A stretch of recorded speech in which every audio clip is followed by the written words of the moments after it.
Sir government వచ్చిన తర్వాత ముఖ్యంగా ఉత్తరాంధ్రలో ఇంత అభివృద్ధి కార్యక్రమాలు వస్తుంది. 1,00,000 పైగా ఉద్యోగులు వచ్చే అవకాశం ఉన్నాయి. ఎలా ఉండబోతుంది? ప్రస్తుతం పర్లేదండి. మెయిన్ ఏంటంటే కొంత నిరుద్యోగ సమస్య కూడా తగ్గుతుంది.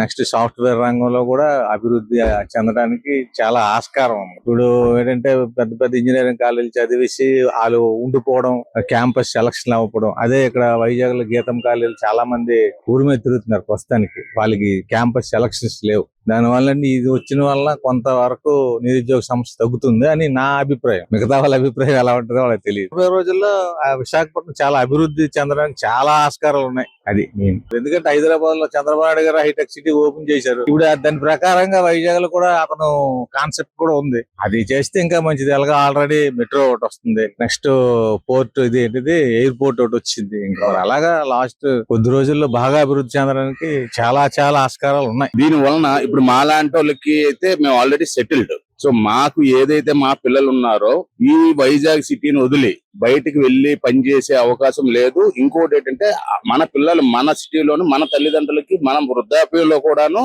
బాగా చూసుకోవడానికి అవకాశం కల్పిస్తుంది ఈ కూటమి ప్రభుత్వం. ఓకే అండి. ఒకటి. రెండోది ఎడ్యుకేషన్ లోను ఏదైతే ఇంప్రూవ్మెంట్స్ చేస్తున్నారో దానికి ఎడ్యుకేషన్ మినిస్టర్ గారు నారా లోకేష్ గారు చేస్తున్నవి ఎక్స్ట్రాడినరీగా ఉన్నాయి. సో దాంట్లో ఇంకా మనం వెనక్కి అడుగేయాల్సిన అవసరం లేదు. ఇంకోటి ఏంటంటే ఏదైతే ఇప్పుడు గవర్నమెంట్ స్కూల్స్ ఉన్నాయో ఈక్వలెంట్ టు ప్రైవేట్ స్కూల్స్ తో పోటీ పడుతూ చెప్తున్నారు. సో ఆ విధంగా దాన్ని తీర్చిదిద్దడం జరుగుతూ ఉన్నది.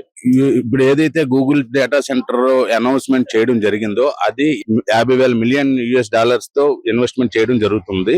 దాని వలన ఏదైతే విశాఖపట్నం కానివ్వండి త్రూఅవుట్ ఇండియా నుండి కూడాను విశాఖపట్నం లైక్ బికమ్ మెట్రోపాలిటన్ సిటీగా అవతరించబోతుంది. టోటల్ గా అయితే ఈ గవర్నమెంట్ వచ్చిన తర్వాత ఒక నమ్మకం అనేది ఏర్పడింది అంటారా యూత్? దాంట్లో 100% యూత్ కి నమ్మకం ఏర్పడింది. దేని వలన అంటే ఏదైతే ఈ కూటమి ప్రభుత్వం ఉందో చంద్రబాబు నాయుడు గారు చేస్తున్న సపోర్ట్ గానివ్వండి, at the same time central నుండి మోడీ గారు ఇస్తున్న సపోర్ట్ గానివ్వండి, దానికి మధ్యలో మనకి డిప్యూటీ సీఎం గారు పవన్ కళ్యాణ్ గారు ఉన్నారు కదండి, ఆయన కూడాను ఆయన వంతుగా ఆయన ఏం చేయగలరో ఎంత చేయగలరో అంత చేయగలుగుతున్నారు. గతంలోనే అన్ని కంపెనీలు వెనక్కి వెళ్ళిపోయాయి. ఇప్పుడు అన్ని కంపెనీలు కూడా గవర్నమెంట్ వచ్చిన తర్వాత ముందుకు వస్తున్నాయి. ఎలా అనిపిస్తుంది సార్ భవిష్యత్తులో? ఆ ప్రభుత్వం గురించి మాట్లాడుకోవడానికి ఇప్పుడు మనకి అవసరం లేదు, ఆ సమయం కూడా లేదు, మాట్లాడాల్సిన అవసరం కూడా లేదు. టోటల్ గా అయితే ఈ ప్రభుత్వం వచ్చిన తర్వాత ఈ కంపెనీలు రావడం వల్ల భవిష్యత్తులో ఎట్లా ఉంటుంది? భవిష్యత్తు ఇంకా మరి వెనక్కి చూసే అవకాశం అయితే లేదండి. నెక్స్ట్ కూడాను మన ఏపీ ప్రజలు ఎంతమంది అయితే ఉన్నారో వాళ్ళకి కూడాను నేను ఒక పబ్లిక్ గా చెప్తున్నాను, ఈ ప్రభుత్వానికి ఓటేసి మనం మళ్ళీ గెలిపిస్తే మన పిల్లల భవిష్యత్తుని వెనక్కి తిరిగి చూసుకోవాల్సిన అవసరం లేదు. He is the visionary Naik.